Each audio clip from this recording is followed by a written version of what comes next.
Boa noite aos presentes, aos internautas, né, aos desencarnados que estão aqui conosco hoje. Esse tema é um tema bem interessante, vós sois deuses, porque a gente vai fazer uma reflexão sobre o nosso potencial, né, sobre as nossas condições evolutivas, sobre o potencial criador que cada um de nós apresenta, não só nessa encarnação, como durante todo o processo evolutivo. Quem já me ouviu outras vezes sabe que eu sou fã do Leon Denis, é uma literatura que eu acho fundamental dentro da doutrina, não faz parte da codificação básica, mas é um livro que me enriquece muito nos meus estudos e no meu aprendizado diário. Eu gosto muito do problema do ser, do destino e da dor.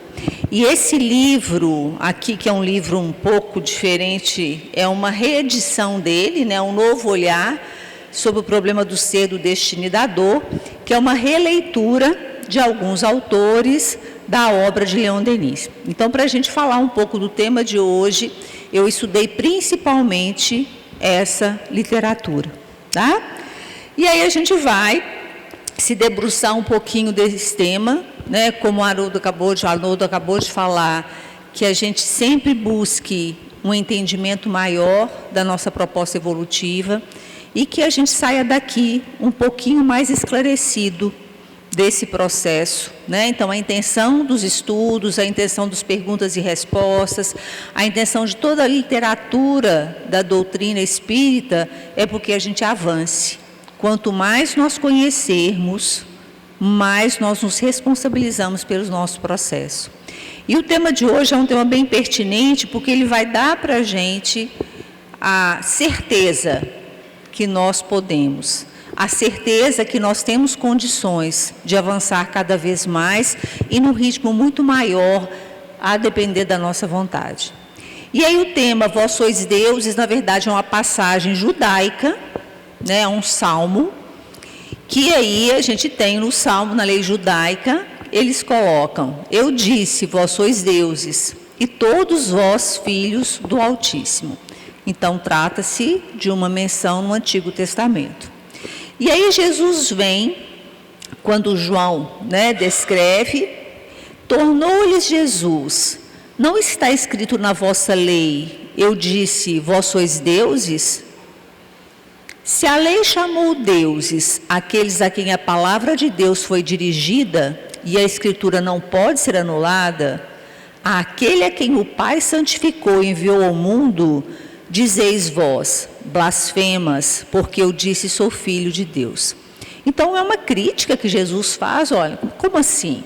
Vós sois deuses, e eu que sou filho do Pai, quando eu falo que sou filho do Pai, vocês dizem que eu blasfemo. E João continua, agora mais para frente um pouquinho, em 14, ele fala: na verdade vos digo, que aquele que crê em mim também fará as obras que eu faço, e as fará maiores do que essas, porque eu vou para o meu Pai. Então essa passagem já começa a nos dar a possibilidade que a gente faça, e que a gente faça como Jesus fez. E tudo quanto pedides em meu nome eu farei, para que o Pai seja glorificado no Filho. Se pedides alguma coisa em meu nome, eu o farei. Se me amas, guardai os meus mandamentos, e eu rogarei ao Pai, e ele vos dará outro Consolador, para que fique convosco para sempre, o Espírito da verdade, que o mundo não pode receber, porque não o vê nem o conhece, mas vós o conheceis, porque habita convosco e estará em vós. Né? Então aí João vem deixando muito claro que o Espírito da verdade habita em nós, que tudo que Jesus fez, nós poderemos fazer, a depender da nossa vontade. Se pedirdes, se amares, né? Mostrando para a gente que essa centelha da criação está em nós e vai depender do nosso comprometimento, da nossa responsabilidade, da nossa vontade, da nossa determinação e disciplina para que a gente possa, de fato, ser Deus, como tanto o Antigo Testamento quanto em João traz para a gente essa possibilidade. E aí, a gente tem o Consolador, né? No livro Consolador, a pergunta 302 também vai falar desse caráter de Deus, de nós sermos deuses. Como compreender a afirmativa de Jesus aos judeus? Sois deuses? Em todo homem repousa a partícula da divindade, do Criador, com o qual pode a criatura terrestre participar dos poderes sagrados da criação. Prestem atenção nisso.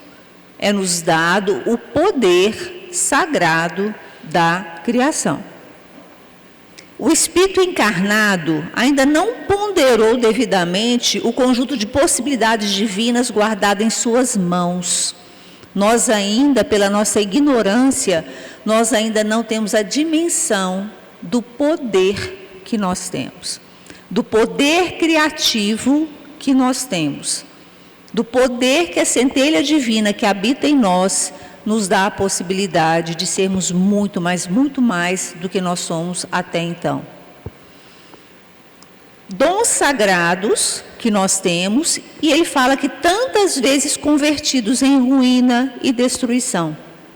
Entretanto, os poucos que sabem crescer na sua divindade, pela exemplificação e pelo ensinamento, são cognominados na terra santos e heróis, por afirmarem a sua condição espiritual, sendo justo que todas as criaturas procuram alcançar esses valores, desenvolvendo para o bem e para a luz a sua natureza divina. E aí, quando a gente pega a biografia de um Chico Xavier, de uma Dulce, de Gandhi, aí a gente fica assim, gente, parece que são espíritos tão superiores a nós, inatingíveis a nós. E a literatura está mostrando para a gente, tanto o Antigo Testamento, quanto João, quanto no Consolador, que há em nós essa mesma possibilidade de sermos irmãs Dulces, de sermos Chicos, de sermos Francisco de Assis. A centelha divina está em nós. Alguns se despontam e são ditos como santos e heróis. Mas há a possibilidade de todos nós, sem exceção, atingirmos essa perfectitude, né? Essa denominação de santos e heróis. E aí, se nós somos deuses, a primeira pergunta que a gente tem que responder é o que é Deus? E aí a gente sabe que a primeira pergunta do Livro dos Espíritos, o que é Deus, nós sabemos que é a causa suprema de todas as coisas, que é a inteligência suprema. E aí Deus, então, é eterno, imutável, imaterial, único, onipotente, onipresente, soberanamente justo e bom. Obviamente, Deus é único, é soberano, é soberanamente bom e justo, onipresente e onisciente. Obviamente que nós não seremos, né, esse Deus dessa forma, mas quem que a gente é? Quem nós somos? Visto que chamam-nos no Evangelho, sois deuses. A gente tem hoje a dimensão que nós não somos deuses. Mas o que nós somos então? Nós somos, a gente pode pensar numa visão materialista, e é assim que os materialistas pensam, e muitos falam assim: a gente veio do pó, o pó retornará. Eu sou barro, vou virar barro do mesmo jeito. Isso é uma visão materialista, bem linear, que nós, seres humanos, somos com qualquer outra espécie, que vamos ter início, meio e fim e ponto. Isso é uma visão materialista. Nós já sabemos, principalmente nós espíritas, que estamos numa casa espírita, que estudamos a doutrina espírita, nós temos a convicção de que nós somos espíritos. Nós temos a convicção de que nós somos imortais. Então, essa história de voltar para o pó E isso não responde às nossas questões de identidade de quem a gente é de fato. Então, o que a gente é? Primeira coisa, espíritos imortais. Nascidos todos simples e ignorantes. Só que nós somos fadados, obrigados, empurrados à evolução. Porque nós somos seres perfectíveis. O que é ser perfectível? Ser passível de perfeição. É possível. É possível a gente chegar à santidade, é possível a gente chegar a esse herói que o texto nos coloca do Consolador. É possível. Então, é perfectível. Nós somos possíveis, passíveis de uma perfeição. E aí, Raul Teixeira fala, tá, tudo bem, nós somos deuses, mas Deus com letra minúscula, né? Raul Teixeira, em toda o seu conhecimento, é aquela forma tão simplista de falar as coisas para a gente, ele brinca, tá, sois deuses com dezinho minúsculo.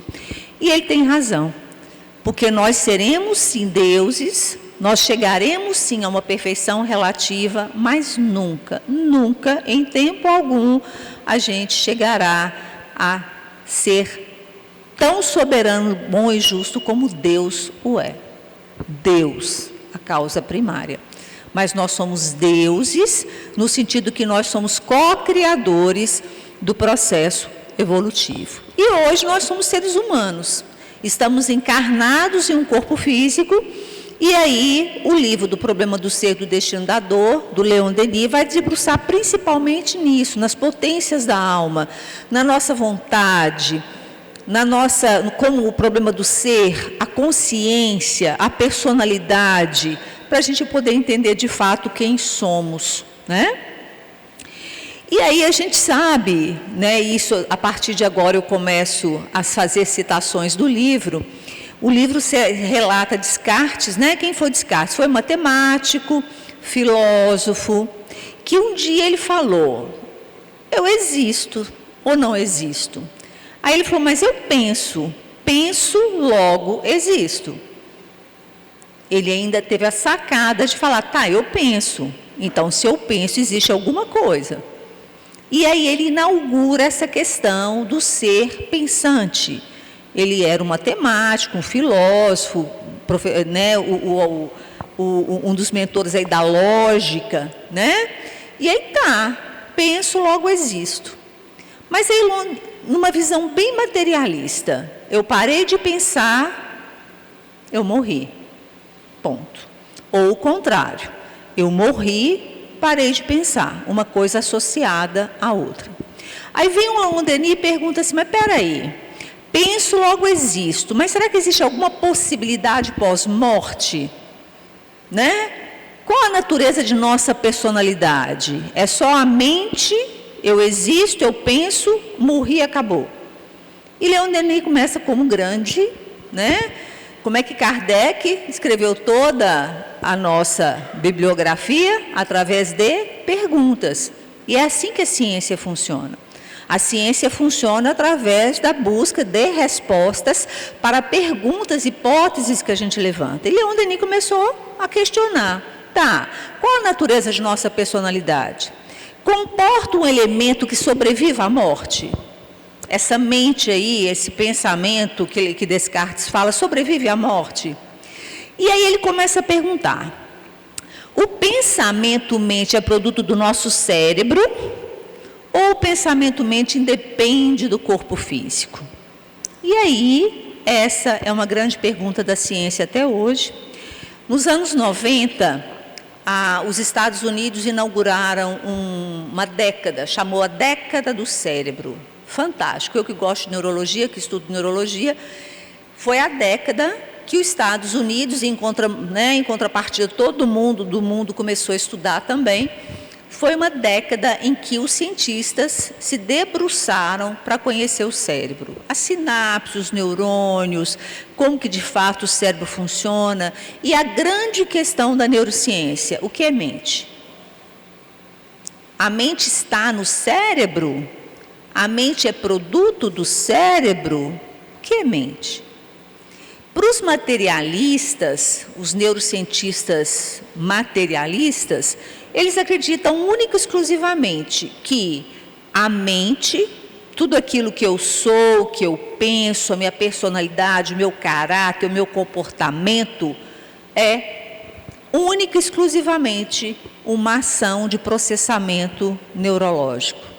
Os neurônios funcionam, te dá X e Y de comportamento, X e Y de afeto, X e Y de fé, de todas as nossas atribuições subjetivas seriam meramente atribuições neuronais. E aí Leon Denis começa a perguntar isso. Será que essa mente resiste à morte? Será que ela persiste além da morte? Então, como eu estou falando com vocês da década de 90, os cientistas se debruçaram e não responderam a pergunta: o que é mente? Até então, tem até alguns vídeos muito interessantes na internet, do pessoal de São Paulo, que eles falam exatamente isso. A mente é um produto do cérebro, mas não conseguiu avançar mais, né? Hoje a gente fala de ponto de Deus já no cérebro, falando um pouco dessa transcendência, mas ainda a ciência não conseguiu atingir que a mente, ela pode ser de fato independente, ela pode existir independente de um cérebro, que foi a pergunta que Leon Denis fez lá atrás, quando ele começou a pensar. E aí ele fala, tá, o pensamento é imaterial, né? Isso aqui é um livro.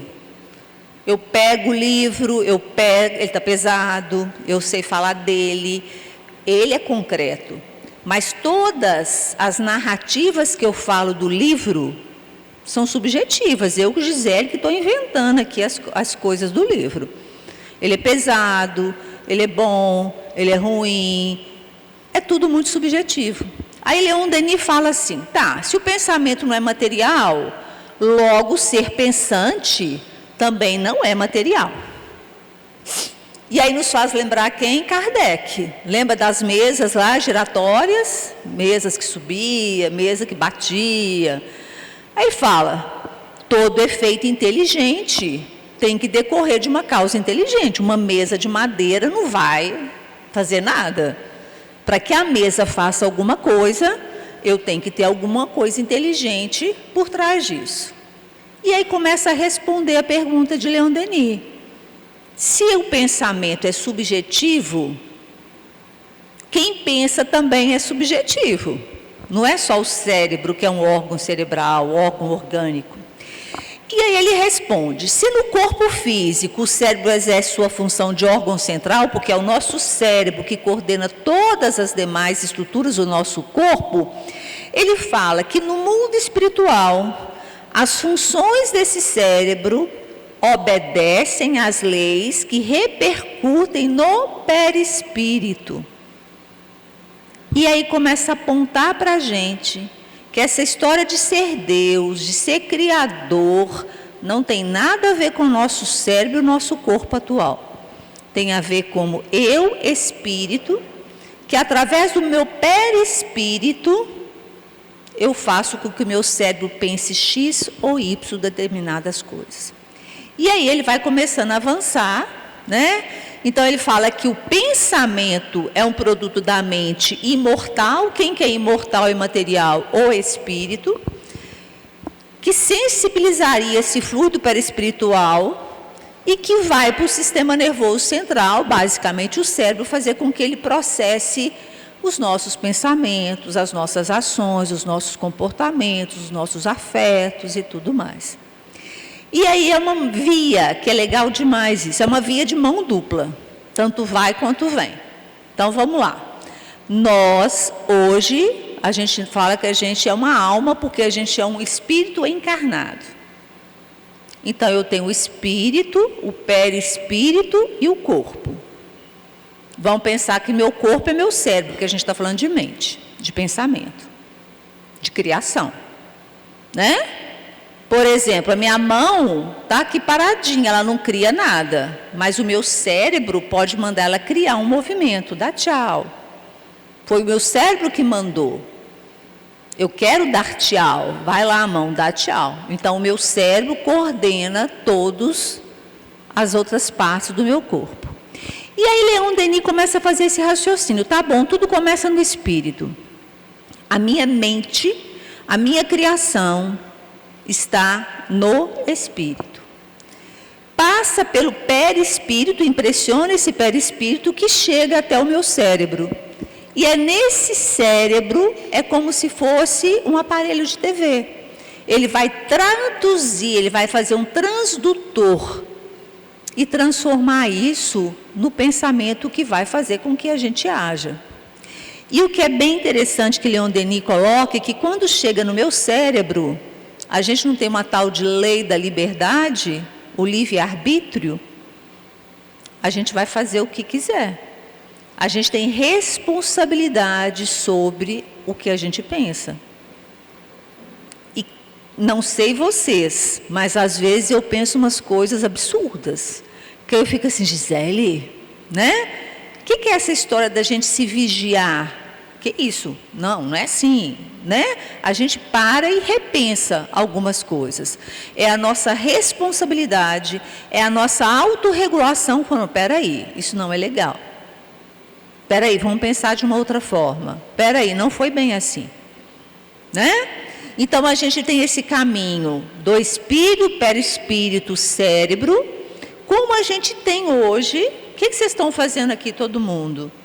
Todo mundo está ouvindo algumas palavras, eu espero que sejam esclarecedoras. Elas estão chegando no seu cérebro através dos seus órgãos sensoriais, que é a visão, a audição. Isso está sensibilizando os seus órgãos sensoriais, chega no seu cérebro e você pensa sobre o que eu estou falando. É uma coisa legal? Ok, eu vou guardar. É uma coisa que não tem muita relevância? Eu não vou gastar tempo com isso.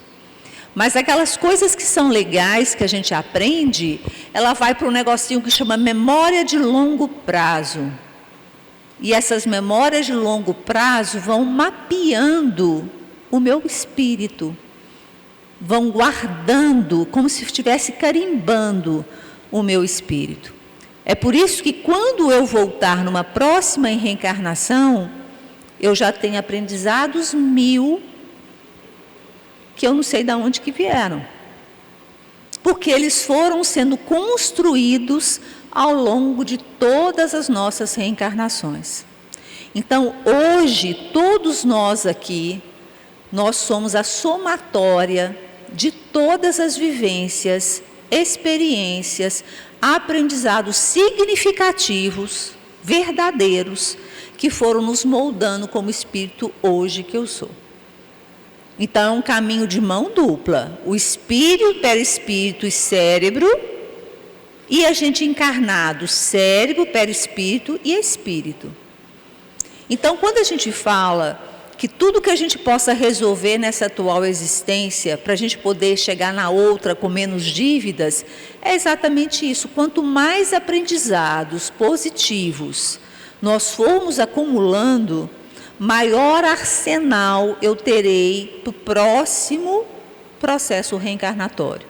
Mais qualificado eu serei para o próximo processo reencarnatório. Quando você vai arrumar um emprego, você vira e fala assim, eu tenho um curso X. Tá, mas nem foi tão significante assim.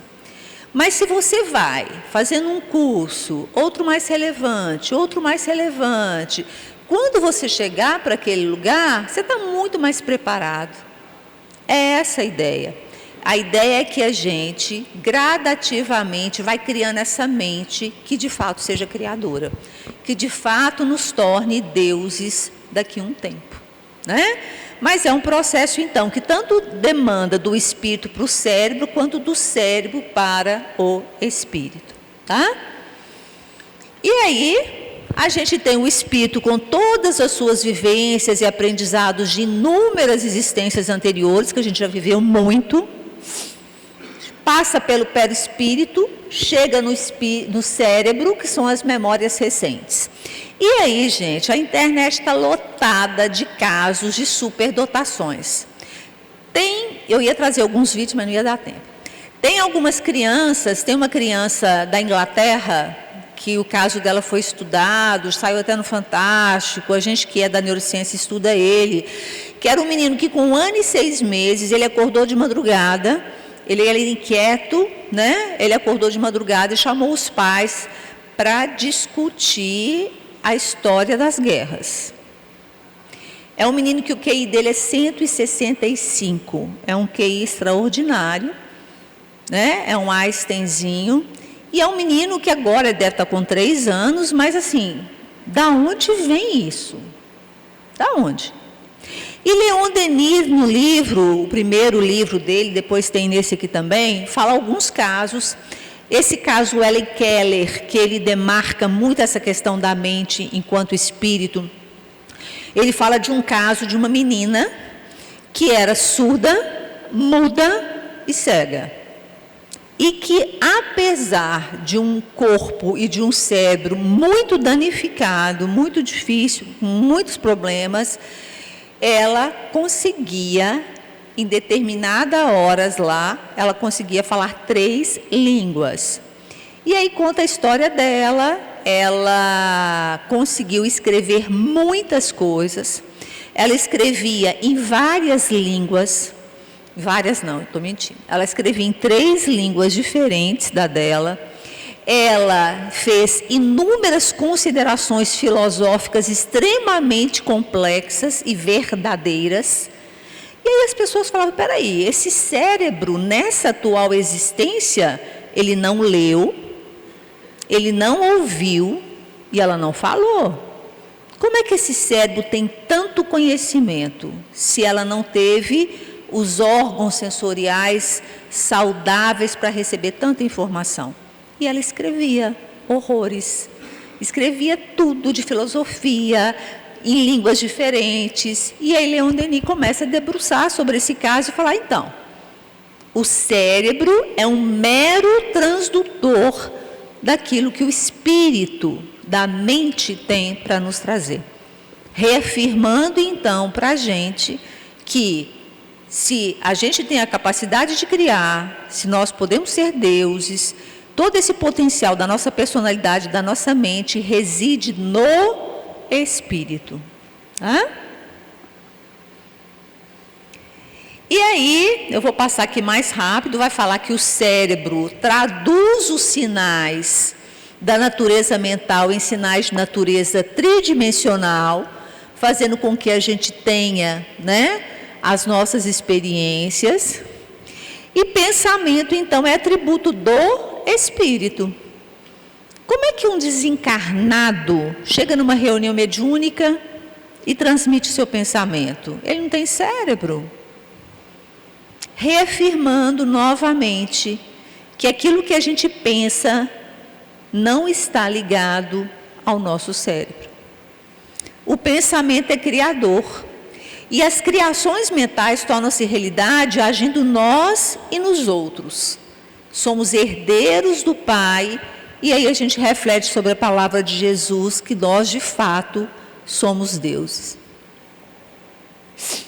Então Leon Denis, ele apresenta a relação, o pensamento que cria a realidade, a autonomia, que é a nossa liberdade, todo mundo sabe essa pergunta, né, do Livro dos Espíritos, a 833, o que é que a gente mais tem liberdade? No pensar.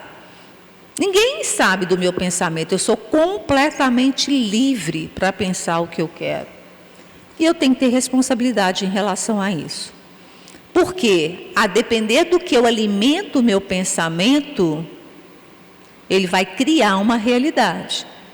Pode ser uma ótima realidade ou pode ser uma péssima realidade.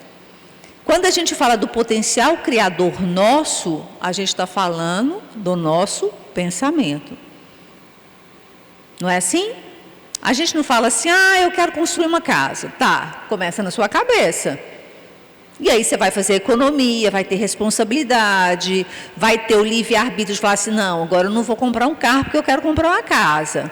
Não vou comprar roupa porque eu tenho que guardar o dinheiro para casa. Isso chama responsabilização e liberdade para chegar ao seu objetivo, que é comprar uma casa.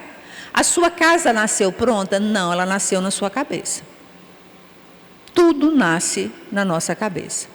Então, se a gente pensa em todas as realidades positivas da humanidade, elas surgiram num cérebro que foi comandado pelo esse Espírito.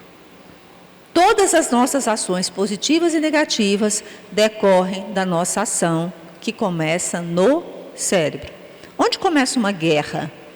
Na cabeça de alguns comandantes, governantes políticos, que começam a alimentar algumas ideias esparafúrdias lá, que acham que a guerra é a solução. Guerra é criação, não é? Alguém criou, né? Podemos transformar o mundo a partir de nossas transformações mentais. E aí no livro dos Espíritos, fala, onde está escrita a lei de Deus? Na consciência. Então, a consciência é o nosso centro da nossa personalidade. Onde que está a lei de Deus? Quando fala, a centelha divina está em vós. As leis divinas já estão gravadas em nós. Nós ainda não acessamos ela, mas ela já está na nossa consciência. Existe uma consciência universal, onde a lei de Deus já está bem carimbada, bem marcada. Nós ainda não tivemos acesso a ela pela nossa imaturidade de conseguir de fato entender essa lei de Deus. A consciência é não somente a faculdade de perceber, mas os sentimentos que temos de viver, agir, pensar, querer. Ela é una e indivisível, cada um com sua personalidade. Como explicar a consciência como função meramente cerebral? Não tem jeito mais. Depois que a gente entende o espírito e a mente como produto do espírito, não tem como ser meramente cerebral. Não é mais. Não tem como. Isso é uma crença dos materialistas. Tá? E a gente tem, hoje, aí Leon Denis começa a falar disso, né? A gente tem essa consciência que é una, que é minha, que está sendo construída, mas eu tenho uma consciência universal. A gente entendia disso? Não. Foi a partir da física quântica que a gente começou a entender um pouco como funciona de fato essas coisas que a gente não enxerga muito bem, né? Essa consciência universal. E aí a gente vê, a gente não sabia do mundo mínimo, microscópico, antes do microscópio. Quando você olhou o microscópio, você falou, que tanto de bactérias, de vírus, de fungos, o que é isso? A gente não sabia do mundo da astrologia, enquanto a gente não teve os grandes, como é que chama aquilo? As grandes lunetas, como é que chama? Os telescópios, que eu olho lá em cima e estou assim, que mundo é esse? E aí a gente conseguiu acessar essa consciência quântica quando as pessoas começaram a se debruçar sobre as mínimas partículas e deram para a gente essa noção que existe muito mais do que a gente possa entender. Existe uma única consciência universal em nosso sentir que permite inclusive o acesso a qualquer inteligente às leis divinas. Se Deus é tudo e está em tudo, a consciência universal compõe uma rede que a tudo interliga e a tudo se comunica. Essa rede tem um código universal, que é a lei do amor. E tem os pressupostos da consciência universal. Olha se não bate com as coisas que a gente acredita. Bate muito bem com as questões da doutrina que a gente estuda. Primeiro, a sobrevivência do espírito à matéria. Nós sabemos que o espírito é imortal. Não existe castigo divino. Nós somos criadores e co-criadores da nossa realidade. As possibilidades de evolução são infinitas e todos nós miramos o mesmo alvo. Qual que é o nosso alvo? A perfeição. O nosso alvo é sermos o mais semelhante a Jesus possível. que pela ação da consciência é possível transmutar energia. A ciência quântica estuda isso. Como é que a gente consegue transmutar a energia de um plano para o outro, de um plano espiritual para o material? Que o pensamento é informação transportada da consciência do espírito. Que a consciência, enquanto fenômeno, permite relacionamento e conexão que denominamos passado, presente e futuro. E isso é legal demais. Porque todo o meu passado, ele está registrado onde? No meu espírito. O meu presente é como eu estou alimentando o meu cérebro hoje. E qual que é meu futuro? É o que eu estou mapeando pela minha experiência de vida hoje. Eu estou mapeando novamente o meu espírito. Então, é uma inter-relação entre o que eu já vivi em vidas passadas, o que eu estou vivendo nessa atual existência e como eu estou me organizando para a próxima. Então, a gente está nos 3 momentos juntos. O passado que eu vivi, em inúmeras reencarnações, é o que me faz ser a Gisele que eu sou hoje. Mas é o que eu sou hoje que vai fazer com que eu consiga pensar numa próxima existência lá à frente. Então, nós somos responsáveis, não só pelo que a gente já viveu, mas pelo que vive hoje e como a gente vai viver na próxima existência. Então, se a gente quer ter uma vida numa próxima existência mais leve, mais justa, sem tanta dor e sofrimento, que a gente se transforme hoje.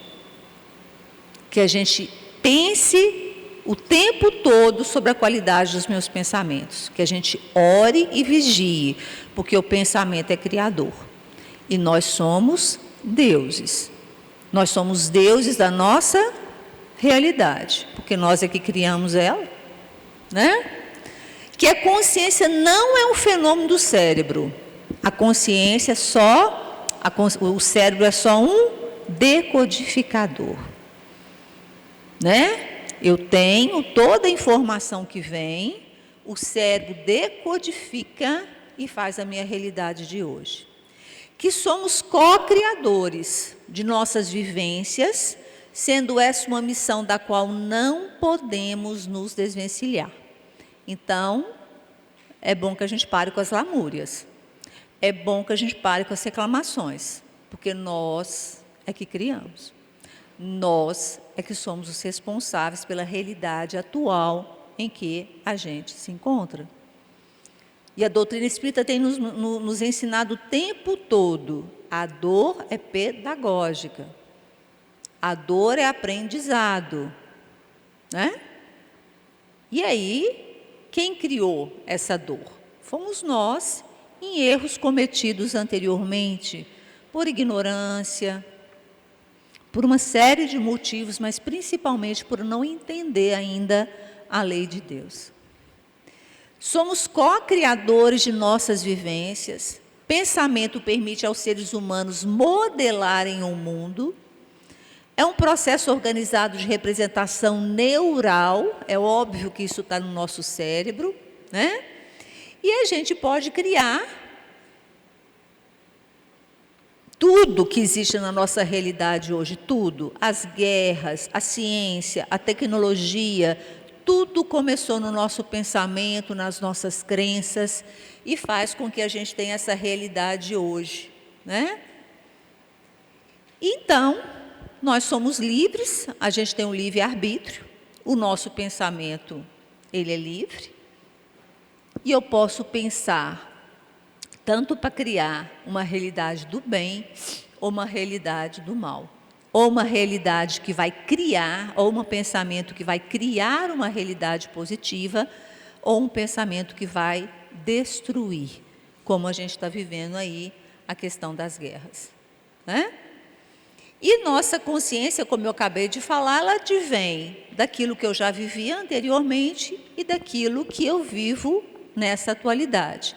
E Leon Denis coloca, pouco a pouco a alma se eleva, e conforme vai subindo, nela vai se acumulando uma soma crescente de saberes e virtudes. E para terminar, quando lá no Antigo Testamento fala sois deuses, isso remete a um monte de outras citações. Jesus Cristo, o reino dos céus está dentro de vós. Vedas, tu trazes em ti um amigo sublime que não conheces. E a sabedoria persa, vós viveis no meio de armazéns cheios de riqueza e morreis de fome à porta. Essas três citações, elas falam a mesma coisa, sois deuses. A centelha divina existe em nós. A possibilidade de criação, ela é inerente a nós enquanto espíritos. Se a gente vai criar por bem ou criar por mal, isso é conosco no nosso livre-arbítrio. E para terminar, eu tinha trago um videozinho que não deu certo, mas depois vocês acessam na internet. Uma das coisas que eu acho mais fantásticas é um cérebro pensando. E dá para vocês entrarem na internet, tem vários vídeos, né? Eu dei aula de neuro muito tempo, e uma das coisas mais brilhantes que a gente tem no nosso corpo é o cérebro em ação. Né? Ele faz aquele tanto de sinapses, aquela energia que vai passando de um neurônio para outro neurônio através da sinapse, mostrando o poder de criação que o nosso cérebro material tem. Esse cérebro material. Agora imagina, né, o poder de criação que nós, enquanto espíritos, temos. É infinitamente maior do que um mero cérebro trabalhando. E olha que é uma das coisas mais fantásticas que a gente tem, que é um cérebro trabalhando, né? Pensar que um simples reflexo, você bateu lá o dedo no fogo, assim que você bateu o dedo na panela, aquilo já subiu, já chegou, já processou, já desceu, você já tirou o dedo da panela. Em milésimos de segundos, ele já entendeu que aquilo ali vai te queimar e você já tira, mostrando o quanto ele é fantástico. E o nosso pensamento, tanto que ele é criador, né? Tudo que a gente quer aprender, a gente aprende. Tudo que a gente quer investir, a gente investe do ponto de vista das nossas possibilidades intelectuais. Não é à toa que o intelecto humano está tão avançado. Que a gente, então, saia daqui com a certeza que nós somos criadores de fato, nós somos deuses de fato, né? Deuses com D minúsculo, como Raul Teixeira diz, e que a gente nunca, né, assim, duvide do nosso potencial. Potencial de passar pelas dores que a gente vem passando, potencial de mudar, de transformar as nossas dificuldades, e entendendo que quando você assume esse potencial que você tem, você se transforma. E se transformando, você transforma as pessoas em torno. E aí vai, como a física quântica fala, entrando em anéis cada vez maiores, e assim a gente muda o planeta. E assim a gente caminha aí para o mundo de regeneração. Só assim. Era isso, gente. Quem tiver a oportunidade depois de estudar um pouco Leon Denis, que eu acho fantástico, né? O problema do ser é muito interessante da gente estudar, e que a gente saia daqui um pouquinho mais convicto, que a gente tem muito a caminhar, mas que a gente tem muito potencial para isso. Muito obrigada, boa noite, até a próxima.